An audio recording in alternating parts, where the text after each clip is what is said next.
So we have been, for the last many weeks, going through the book of Exodus. And in this teaching series, we are taking a survey of the books of Exodus through Deuteronomy. And so far we've been following this narrative of the life of Moses, and we've gone through some of the really pretty familiar events in his life, his birth and his confrontation with Pharaoh and the parting of the Red Sea and Mount Sinai and the golden calf and these kinds of stories. We're going to continue to go through that narrative. However, within that narrative, within that history, of course, God also gives the law. And so he speaks the law into these events. And God gives commands. And he gives many commands, hundreds of commands, and detailed instruction on how to live.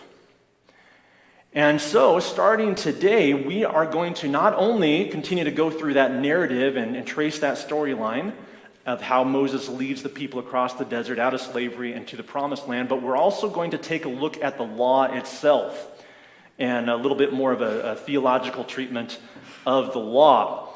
And we're going to do that this morning, at least in introduction. We're not going to complete that survey of the nature of the law, but we're going to start it today, and then we'll sprinkle some messages about that throughout the next few months. Now, before we get into that, I wanted to make the kids aware of something. So, as you know, we have the kids, the elementary age kids, in the service over the summer. Usually they're in their classes during the school year. But during the summer, we have them here. And usually we ask a question sometime during the sermon about the sermon. And the kids have an opportunity to answer that question and win a prize. And so you'll have that opportunity again this morning, but it's going to be a little more complicated this morning, actually. We're going to test you. I'm going to make you pay attention throughout the whole sermon this morning. And here's what I want you to look for. You need to look for a green star in the corner of a slide. I'm going to have a bunch of slides. We're actually going to go through a lot of information this morning. But on 3 of those slides, there's going to be a green star in the corner. And on those slides, there's going to be a word underlined. And so I want you to look for those words, and then at the end, I'm going to ask you what these 3 words are. Okay? And these 3 words are all going to describe something about the Word of God, about the Bible. Okay, so be looking for the green star as we go along. Okay, so the law. We're going to get into the law this morning. Now, the law is very important. God gave these commands. He gave detailed instruction on how to live, how to order worship, how to even order society in different ways. And when God speaks these kinds of commands, gives these kinds of laws, we should pay attention. After all, God is all wise, He's all knowing, He understands how He made us, He understands how He made the world. And so when He gives instructions and He says, do this or don't do this, we should pay attention. And we should respond. And we should respond in obedience. We should submit ourselves to what God tells us to do. So with that in mind, I'm going to test us this morning. And we're going to pull out a few laws out of the Mosaic Law, and we're going to see how we're doing. Okay? So we'll start with this one. Leviticus 11:10 through 11. But anything in the seas or the rivers that does not have fins and scales, of the swarming creatures in the waters and of the living creatures that are in the waters, is detestable to you.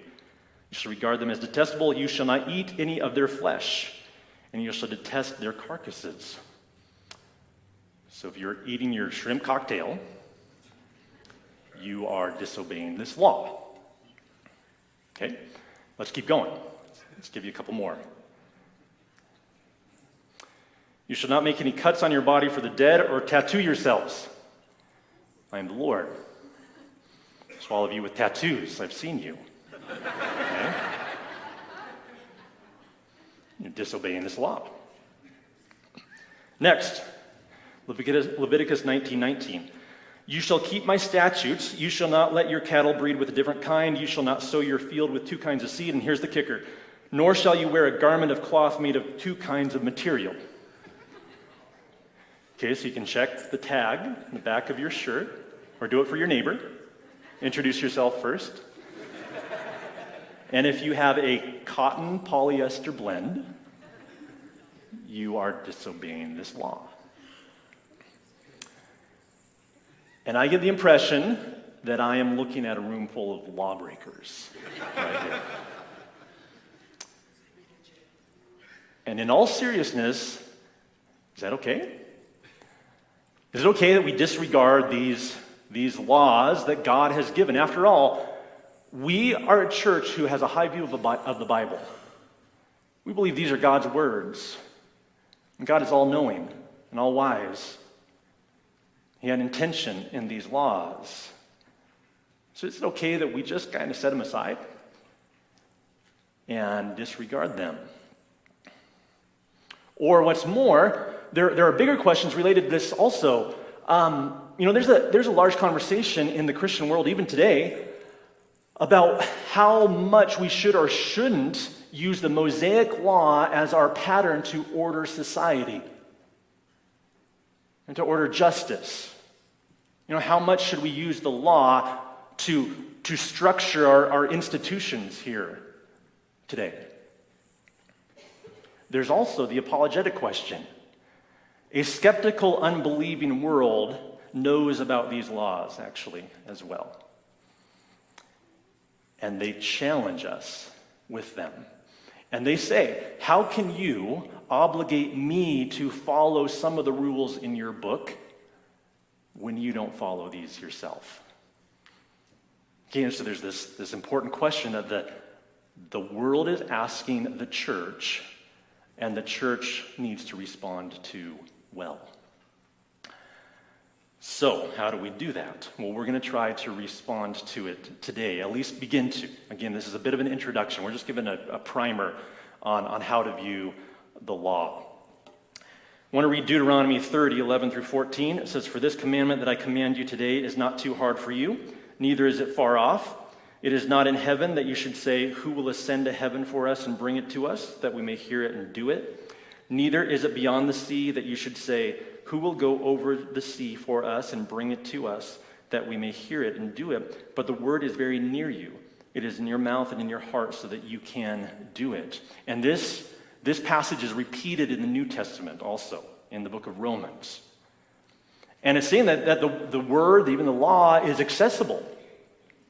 Okay, we can understand it. It's near. We can grasp it, and we can even do it. So what does that mean? How do we do and obey the law? That's what we're going to try to tackle this morning. All right, so as we tackle that, first thing that we need to understand is that we have this collection of laws, of rules, of commands. But really, they are part of what the Bible calls a covenant. A covenant, a contract, an agreement that God has made with his people. Okay, so he made this covenant, and he filled the covenant with these stipulations of do this and don't do this. This is how the covenant is carried out. After implementing that covenant, though, he predicted something. He said there was going to be a new covenant that would eventually come. So the prophet Jeremiah says this. God, through the prophet, says, "Behold, the days are coming, declares the Lord, when I will make a new covenant with the house of Israel and the house of Judah, not like the covenant that I made with their fathers on the day when I took them by the hand to bring them out of the land of Egypt. My covenant they broke, though I was their husband, declares the Lord." So he says there's going to be a new covenant. Eventually there will be a new one, not like the one that I gave to Moses when I brought them out of Egypt. And then, of course, Jesus ushered in that new covenant. And on the night he was betrayed, he took the cup after they had eaten, and he said, "This cup that is poured out for you is the new covenant in my blood." Okay, so we had an old covenant, and then Jesus ushered in a new covenant. The next question, we understand that from the Bible. I mean, that's not just trying to make something up or get out of difficult questions. This is what the Bible plainly presents, is that there's an old covenant and then there is a new covenant. But the difficult question is, how do these covenants relate? How much alignment and agreement and overlap is there between the old covenant and the new covenant? How much continuity is there? Is it like the Porsche 911? The original version in 1964 and then the modern day version, and you look at those two cars and you say, those are the same car. Yeah, I can see that. If there was a lineup of cars in a long row and there were these two cars, I'd pick those out and say, yeah, I think those are the same two cars. There's a lot of continuity there. Or maybe maybe it's more like the Honda Civic. And the original, you have the original and then the modern version. And you say, well, there's a few similarities, but I don't know if I'd pick them out of a lineup and say those are the same car. They're a little different. Or is it that they're in completely different categories? Like they're just completely different, and there's really not a whole lot of overlap at all. They're just different. There's not much continuity. This is the question that we're trying to ask. What is it like? The continuity between the Old Testament, or the Old Covenant, and the New Covenant. This is not an easy question. Jonathan Edwards said this. There is perhaps no part of divinity attended with so much intricacy, and wherein Orthodox divines do so much differ as stating the precise agreement and differences between the two dispensations of Moses and Christ. Let me translate that into English here. And he's saying, so there's two dispensations or eras. There's the era of Moses and there's the era of Christ. And he's saying there's hardly a topic in all of theology that is disagreed upon more than when asking this question, how much agreement or difference there is between the era of Moses and the era of Christ. So, let's try to think about this together. And we're going to set up this spectrum between continuity and discontinuity. And people find themselves on this spectrum somewhere as they look at this question. How much continuity is there between the Old and the New Covenant? And I'm going to give some examples, some quotes from people that would fall on one side or the other of this spectrum. And we're going to start on the continuity side. And I'm going to quote a 20th century theologian named Greg Banson. He would represent this side. He would represent what's called even theonomy, and we're actually going to define some of these terms later, in weeks from now. So I'm not going to go into detail right now, but just understand that he would represent this side of the spectrum. And he says this: men have no right to alter or spurn Old Testament laws on their own say-so, social traditions, or preconceived ideas about what is morally appropriate or inappropriate in the Mosaic law. And I would say amen to that. That we can't just on our own whim or preference decide, I'm going to take this law from Moses and I'm not going to take this law. So I'd agree with that. But he takes it a step further, and here's the controversial step. He says Christians ought to work to persuade others of their obligation to the commandments of God, including the civil magistrate of his duty to enforce the penal sanctions of God's law against criminal activity in society. So if you follow that, this is what he's proposing. He's saying, let's take even the punishments or consequences proposed in the Mosaic law and let's enforce them in our society. Many of those punishments are capital punishments for a variety of different crimes. And so he takes a step here and says, yes, we should flow the Old Covenant into our modern day. And that's what he's saying. Let's go to the other side of the spectrum, and I'm going to quote a modern, actually popular pastor of a megachurch today, and that's Andy Stanley. And many of you may be familiar with Andy Stanley and may have appreciated much of what he's had to say, and I have as well. But I'm going to quote him from a recent book as to how he sees the Old and the New Covenant. And what he says there's a problem with today's church. And here's the problem. It's our incessant habit of reaching back into the Old Covenant concepts, teachings, sayings, and narratives. That's the problem with the church, is that we reach back to the Old Testament, the Old Covenant. And then he goes on. He says, when it comes to stumbling blocks to faith, the Old Testament is right up there at the top of the list. And then he asks a pretty bold question. He challenges the church with this question. And he said, would you consider unhitching your teaching of what it means to follow Jesus from all things Old Covenant? That's pretty strong, actually. Now, I believe that each of the positions represented by what I just quoted are extreme positions. And I would argue for a position or even positions somewhere within those positions. And that's what we're going to try to do today. Now, let's consider how traditionally people have parsed out the Old Covenant and tried to find their place on this spectrum. Let me give you a traditional way of doing it. And it's this, that there is a way to categorize the laws within the Old Covenant. And there's this traditional categorization of dividing the Old Testament laws into moral laws, ceremonial laws, and civil laws. Okay, moral laws, do not murder, do not steal. Ceremonial laws that dictate how to worship, perhaps. And then civil laws, how to structure a just functioning society. And so this is a very common way of categorizing the Old Testament law. And this goes back at least to Thomas Aquinas, probably further, but it was really codified in the Westminster Confession of Faith. And this is in the 17th century. And I'll just read part of that in chapter 19 of the Confession. It describes these laws, or these categories of laws. And in point number 3 there, it speaks of the ceremonial laws and that they are now abrogated under the New Testament. And then he gave sundry judicial laws, which expired, these are the civil laws, which expired together with the state of that people, not obliging any other. And then the moral laws. But the moral law doth forever bind all. Okay? So the idea is that we have these 3 categories of law, but 2 of them, the ceremonial and the civil, have been fulfilled by Christ, by the ministry of Christ. And so we are obligated to continue to follow the moral laws because they are part of God's unchanging moral nature. Okay, so that's the idea. Now, I think this is a helpful way of looking at things. To understand that, yes, Jesus did fulfill certain things, and yes, we are obligated to continue to obey moral laws.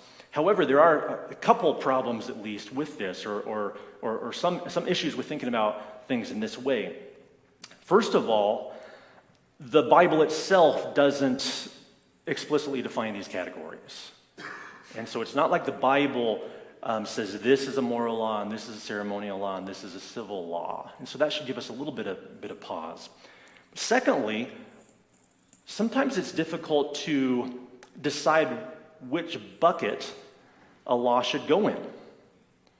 What is this law? Is it moral or is it ceremonial? And after all, we could go back to Greg Banson, who I quoted earlier, and he would argue for a twofold division. And he says the most fundamental distinction to be drawn between Old Testament laws is between moral laws and ceremonial laws. This is not an arbitrary or ad hoc division, for it manifests an underlying rationale or principle.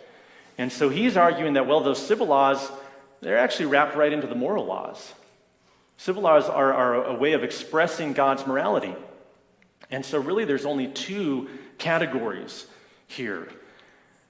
Regardless, it can be difficult. Even some of the laws that I mentioned at the beginning, are they ceremonial? Are they moral? Are they civil? Where do they go? Which bucket can we drop them in? So it's a little difficult. Here's what I would argue for. I would actually argue that the entire Old Covenant has indeed been abrogated. And we could go to the New Testament. In Galatians 3 says, "So then the law was our guardian until Christ came, in order that we might be justified by faith. But now that faith has come, we are no longer under a guardian. For in Christ Jesus you are all sons of God through faith." And then in chapter 5, "But if you are led by the Spirit, you are not under the law." And then even more clearly in the book of Hebrews 8:13 says, "In speaking of a new covenant, he makes the first one obsolete. And what is becoming obsolete and growing old is ready to vanish away." And so I would agree with the author of Hebrews here that the Old Covenant has become obsolete, at least in the way that the author uses the word obsolete. So, does that mean, and I'm in the camp of Andy Stanley, strong discontinuity? Well, I would say no.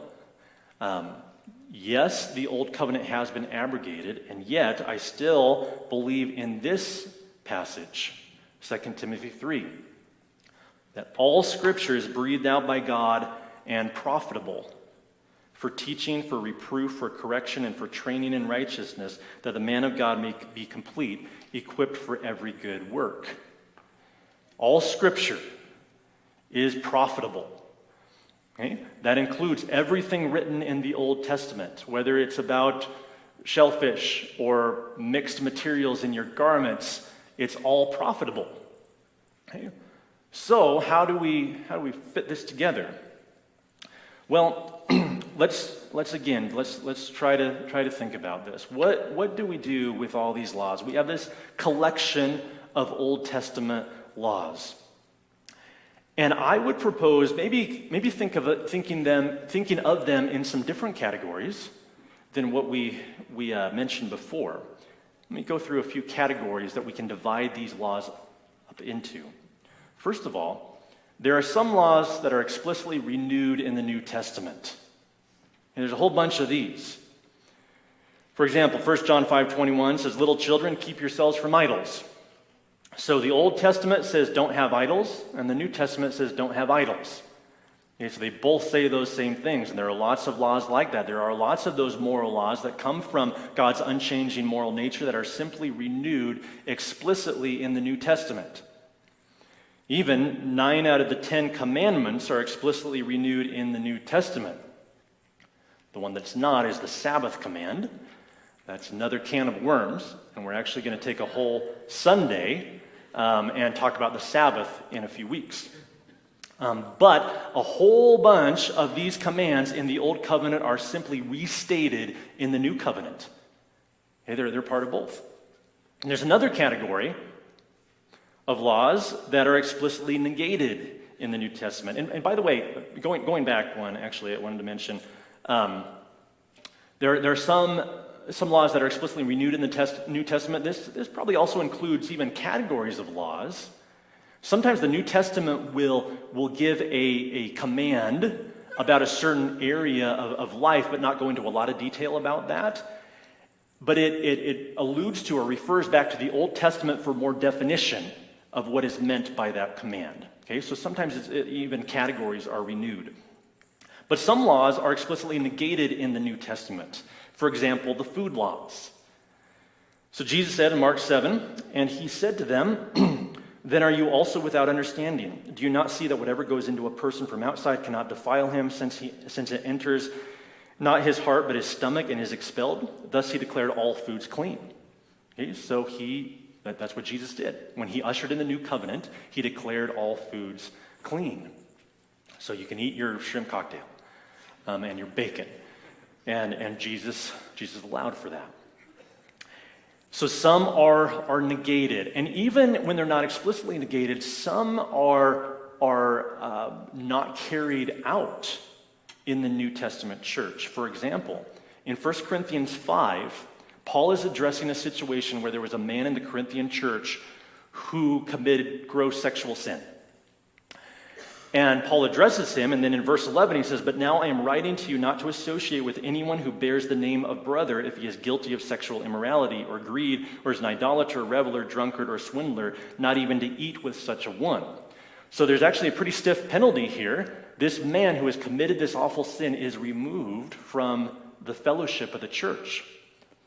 But if they were following the old covenant law, he would have been stoned, because this was a capital offense.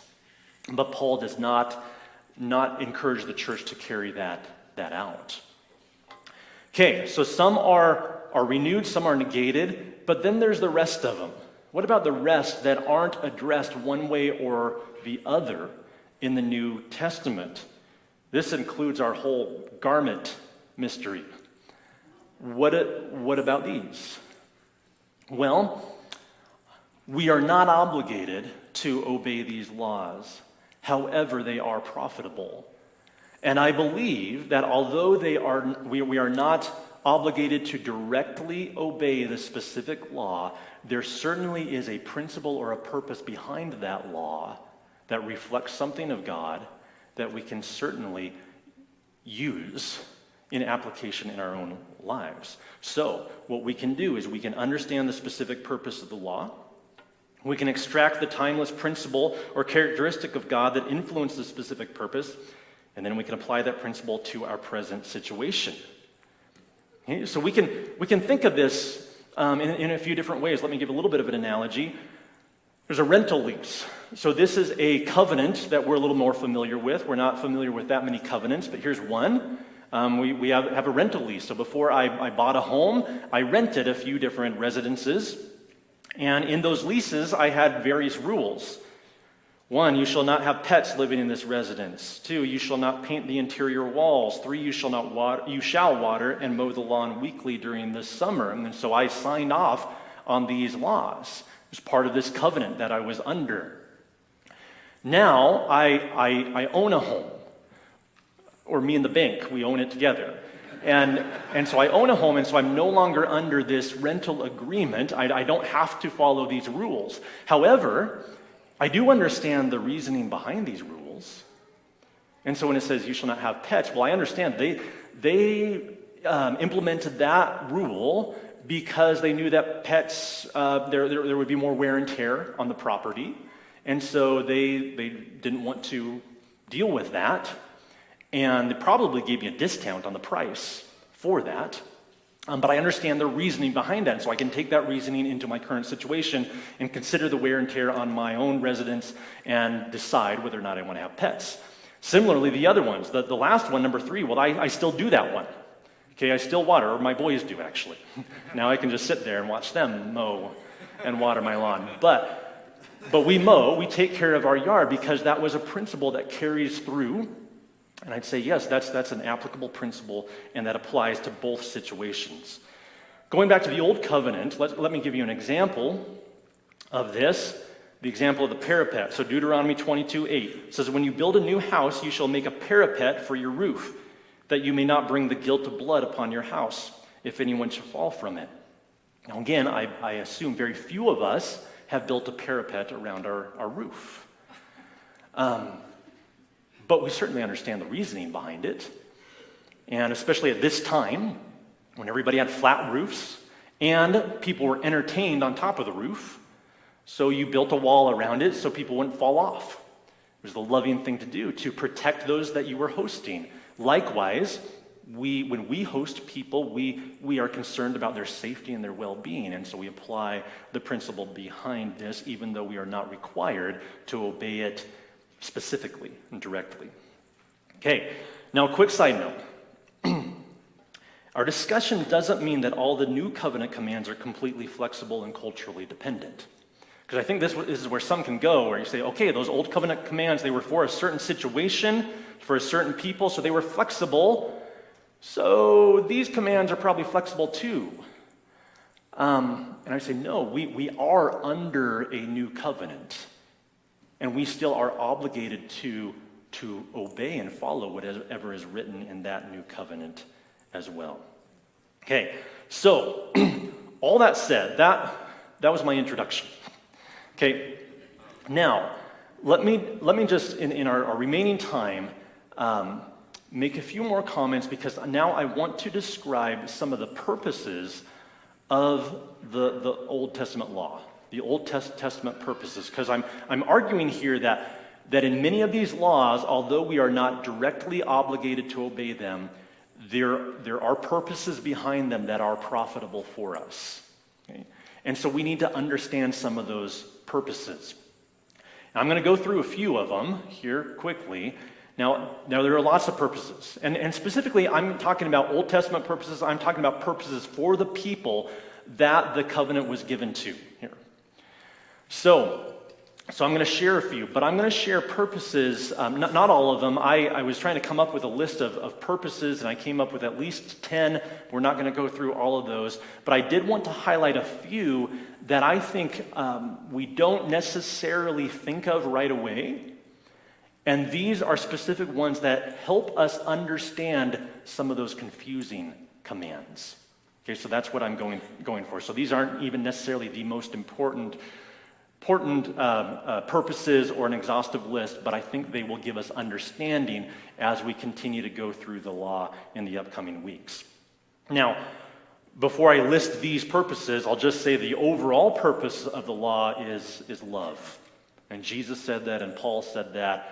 The law can be summed up in that word, love.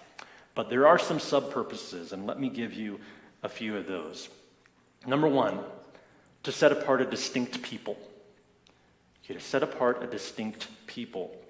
Leviticus 20:26 says, "You shall be holy to me, for I, the Lord, am holy and have separated you from the peoples that you should be mine." So God is removing a people, and he's making them different. He's making them distinct. He's making them special in some way. Now, our reading of that, through our modern sensitivities, we can stumble over that. Because our modern sensitivities are trained to recognize anything that feels exclusive, anything that feels elitist, and we say, I don't know if I like this, that God pulled out a people and he wanted to make them special and distinct. A couple things in response to that. Number one, we should understand the cultures that he was pulling them out from. Okay, remember, they came from this culture of Egypt. And we read about how at the time of Moses' birth, the Egyptians killed all the baby Hebrew boys in order to control the population of the people that they had enslaved. It was wicked. It was a wicked culture. They were also going to the Canaanite cultures, who were very similar. And they were known for their brutality and their violence and their child sacrifice. And so that's who they were going to be among. It was very appropriate for God to pull these people out of those cultures and create a contrast. He said, you're going to be different than those around you. In addition to that, let's remember God's original intention when he first initiated the formation of this people with Abraham. And in Genesis 12, God says to Abraham, "And I will make of you a great nation, and I will bless you and make your name great, so that you will be a blessing. I will bless those who bless you, and him who dishonors you I will curse, and in you all the families of the earth shall be blessed." Okay, so the intention was to bless everybody. So yes, a distinct people was being created, but the intention was for them to include eventually. Okay, to bless everybody on the earth. So it was appropriate for him to set apart a distinct people. This helps us understand some of the laws that we read that at first glance are confusing. Again, our garment question. You shall not wear a garment of cloth made of two kinds of material. Most likely, this was because they were among peoples who worshipped fertility gods, and those fertility gods were placated and enticed by taking two unlike things and blending them together. So, when two different materials were taken and blended together in a garment, it was probably, among some of those peoples, a way to worship and to get something from this God. And so you understand that, and you say, oh, okay, that makes sense. Okay, I can understand the wisdom behind that. God did not want the people to mingle, blend with those kinds of practices, worshiping those kinds of gods. Okay? Probably something very similar with the whole tattoo and shellfish commands as well. Many of these commands that seem confusing and obscure were probably an attempt to make this people distinct from the people around them. Now, when we understand this purpose, now we can apply it to our lives, and it can be profitable. Because God also is making us, as the Christian church, a distinct people. Okay, that we should be different. We should offer a contrast to the world. And we should be different in lots of different ways. You know, this was pretty compelling actually for me when I became a Christian in college. I started hanging around with Christians, and initially I thought these guys are weird. Okay, they're just strange. And I wasn't sure, did I really want to be associated with these people? But I kept hanging around with them, and eventually I thought, these guys are weird, but I want it. Okay, it is compelling. Okay, I want to be like these people. Yes, they're different from the world, but in a pretty good way. And eventually I took that step and aligned myself with them. And so likewise, God is creating a distinct people with us in order to draw people out of the world and set them on a different path. Okay, next purpose that I wanted to highlight is to distinguish between the holy and the common. Leviticus 10 says, "You are to distinguish between the holy and the common, and between the unclean and the clean, and you are to teach the people of Israel all the statutes that the Lord has spoken to them by Moses." So this is another one that we can be a little confused by. He's distinguishing between the holy and the common, and this seems strange to us. All these laws about handling things in a certain way and treating this particular object in a special way and all of this. But again, I think this was very important. God was structuring their life and their worship in order to communicate that he was holy. And so many of these different practices that they were led into, they were intended to convince their hearts that God was special, God was different, God transcended, God was holy. And that was important for them to understand. And it was important for them to understand that they were removed from that holiness due to their sin, and that their sin was a big problem, and it needed to be atoned for. And so God was creating this whole system that was going to communicate he was holy. The people would know that if they walked in this system, they would understand God is holy. Now, this is helpful for us also. I think sometimes this in the modern church, sometimes we can not really connect with God's holiness. In our church, we try to communicate that God is very accessible because he is, and we want people to come in here and understand, okay, I can approach God. God is touchable. And so we play music that is accessible, and we dress pretty casually, and we want to communicate God can be approached. We don't want to lose any of that. And yet at the same time, we want to make sure that we retain experiences of God where we understand he transcends. In his holiness, he is other in some way. And so we can take these instructions in the Old Covenant and consider them and see how they are applied to our life in trying to hold on to a sense of reverence and awe in God. Okay, number 3. To preserve physical health is another one that we may not resonate with right away, or we may not see. The law contains a variety of laws related to washing, quarantining, and general hygiene. There's lots of different examples of that. And we read them, and they can be kind of tedious, and we can say, what's with all of this cleansing and washing and all of this? But if the people had obeyed all of these rules, it most likely would have protected them from a lot of disease and harm. It's really pretty remarkable when you read it through that lens that God was preserving them. He was protecting them from things that were going to hurt them in different ways. This is especially remarkable when you compare it to some of the so-called medical knowledge of the day.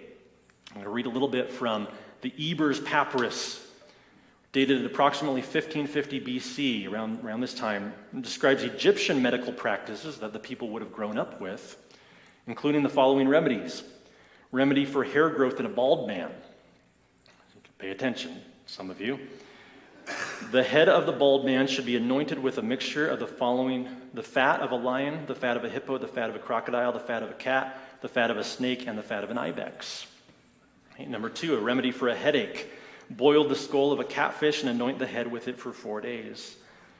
And then for swelling of one's limbs, boil plants from the field and tadpoles from the water ditch in oil and anoint the limbs with it. These were the kinds of remedies that were proposed around this time. The Mosaic Law was wildly different. There's all these cleansings and washings, and when you touched a dead person, you had to wash in this way. But again, we read that and we say, okay, maybe there's an amazing wisdom behind all these laws. And maybe there's an all-wise God behind them. And so again, we can consider this and we can understand, okay, God made us in physical beings in a physical world, and so we can understand our need to take physical precautions in certain ways. Okay, so these are just purposes. I just want to go through these three to hopefully help us understand what was behind much of the Old Covenant, and even those laws that we stumble over. Perhaps there were really good reasons that God gave them these laws, and we can learn to appreciate the law more and more because it is certainly profitable. And I think as we see this and we read it and we read the goodness of God in these boundaries that he gave them, we can delight in it. Okay, we can love the law. Psalm 119, 46 through 48. The psalmist, in this psalm in particular, often speaks like this about the law. I will also speak of your testimonies before kings and shall not be put to shame, for I find my delight in your commandments, which I love. I will lift up my hands toward your commandments, which I love, and I will meditate on your statutes. Okay, the psalmist understood the goodness of the law, and I think we can as well, and it's not completely irrelevant for us, even though we are not obligated to obey the specific parts of the law. Okay, we're going to move to our kids' question right now. So I'm going to have Elise come up here with a mic. And I'm going to put the next slide up, and we're just going to have any child between ages 7 and 12 raise their hand if you know these three words. And then Elisa's going to spot you, and she's going to bring the mic to you, and you can let us know what those words are. Okay, so who thinks they know these three words, can fill in these three blanks?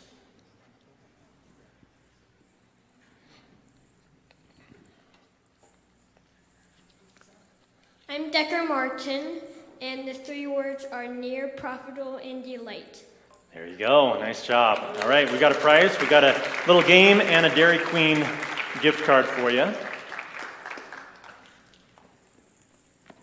you go. Yeah.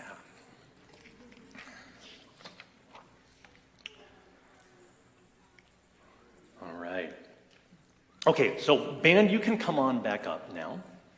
And let me just close it up. So hopefully this was meant to be an introduction, kind of a primer to help us to begin to understand the law, and we're going to go into more depth in the future. But let me leave you with one last purpose of the law. The old covenant was to be a foreshadowing of a more perfect covenant.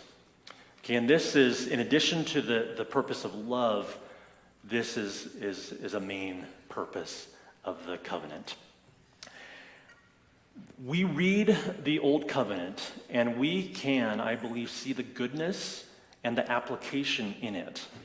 And yet at the same time, it leaves us wanting.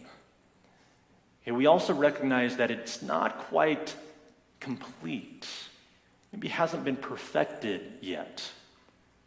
And it causes us to anticipate a complete fulfillment, a perfection of the covenant. It points us ahead. Now, next week, Perry is going to talk to us about the New Testament purposes of the Old Covenant, and those are the real purposes, okay? Again, this was an introduction. You have to come back next week to understand really what the law was intended for. It was an anticipation, an expectation of what was to come.